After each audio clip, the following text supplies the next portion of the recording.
देखिए, कुछ धर्मांध कट्टरपंथी हिंदू द्रोही तत्व या मैं कहूं भारत विरोधी तत्व अनवरत रूप से भारत की आत्मा को झकझोरने का कुत्सित प्रयास कर रहे हैं। वो सोच रहे हैं कि एक मंदिर पर हमला करके और हम लाइमलाइट में आ जाएंगे, मंदिर पर हमला करके हम हिंदुओं को अपने विरुद्ध खड़ा कर देंगे। तो मुझे लगता है वो उनकी मानसिकता को मुझे लगता है कि ठीक करने की जरूरत है। हिंदू समाज आहत तो है ऐसी घटनाओं को लेकर के, लेकिन आपके प्रपंच में फंसने वाला नहीं है। और ये बताऊं आपको, ये जो कट्टरपंथी तत्व हैं जो कि अपने स्लोगनेरिंग के माध्यम से इस तरह के मंदिरों पर हमला करके वो ये चाहते हैं कि भाई भारत के अंदर जो है कोई आपसी कोई बेईमानी से पैदा हो, वो नहीं होने वाला। उस मंसूबे में भी बिल्कुल सक्सेस नहीं होने वाले। और दूसरी बात ये है कि देखिए, हम साथ ही साथ ये भी अपेक्षा करते हैं कि अमेरिका प्रशासन, शासन और पुलिस ऐसे सब भारत विरोधी तत्वों के विरुद्ध कठोरतम कार्रवाई सुनिश्चित करे।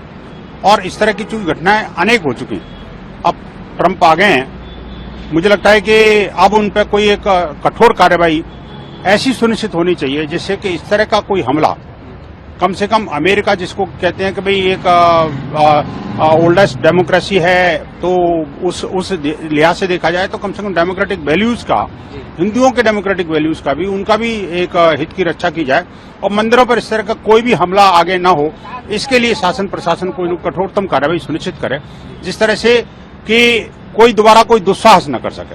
विश्व हिंदू परिषद ऐसी घटना की तीव्रतम शब्दों में, कठोरतम शब्दों में निंदा करती है और विश्व के किसी भी समुदाय पर, किसी भी समुदाय के किसी आस्था केंद्र पर इस तरह का हमला कोई भी सभ्य समाज स्वीकार नहीं करेगा। परिषद इस बात की मांग करती है कि अमेरिकी शासन प्रशासन इसमें कठोरतम कार्रवाई सुनिश्चित करेगा। भारत सरकार तो इस बारे में कार्रवाई कर ही रही है। हमें विश्वास है कि अब इस तरह की घटनाएं का पुनरावृत्ति न हो, इसके लिए सभी लोग, न सिर्फ अमेरिका और भारत बल्कि विश्व समुदाय को भी आगे आना पड़ेगा। फ्रांस में भी इस तरह की घटनाएं कई घटी हैं, तो मुझे लगता है कि इस तरह की कोई घटना दोबारा न घटे, तो इसके लिए हमें कोई न कोई एहतियाती कदम उठाने पड़ेंगे। और इस तरह के जो विभाजनकारी तत्व हैं जो समाज में बेईमानी से पैदा करना चाहते हैं, न सिर्फ भारतीय समाज में, लेकिन भारत में भारतीय समाज जो अमेरिका, ब्रिटेन और भारत के बाहर बसा हुआ है, उनके बीच में भी गतिरोध पैदा करने की जो कुछ चेष्टा कर रहे हैं, उसमें वो सक्सेस नहीं होने वाले। हमारा मत है कि इमीडिएटली इन सब चीजों पर पूर्ण विराम लगना चाहिए।